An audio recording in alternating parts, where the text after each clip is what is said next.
Hello everyone, good morning সবাইকে। আজকে অনেক তাড়াতাড়ি ঘুম থেকে উঠে পড়েছি আর উঠে আমার সব কাজগুলো সেরে তারপর রঙ্গোলি দিয়ে তারপর ঠাকুরের কাছে ধূপ আরে দিয়েই আমি রান্না করে ফেলেছি। কারণ আজকে যাব ব্যাঙ্গালোরেরই একটা কোম্পানিতে জয়েনিংয়ের জন্য, তাই সকাল সকাল আমাকে যেতে বলেছিল, তাই আমি তাড়াতাড়ি উঠে রান্না করেই বেরিয়ে পড়েছিলাম।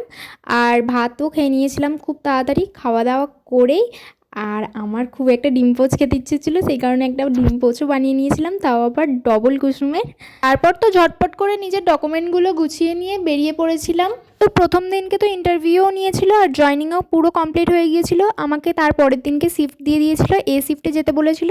তাই বাড়িও এসে গিয়েছিলাম আর বাড়ি এসে দেখছি আমার বড় কাজ থেকে চলে এসছে। আর তারপর আমরা একটু বেরিয়েছিলাম চিকেন পাকোড়া খেতে, আর এখানকার এই চিকেন পাকোড়াটা সব থেকে বেশি ভালো লাগে। তারপর কি জানি না কেন মন গেল দই ফুচকা খাবো, তার জন্য আবার টোটোয় করে চলেও গিয়েছিলাম নার্সাপুরে। আমাদের এখান থেকে নার্সাপুরটা 2 মিনিট লাগে টোটোয়।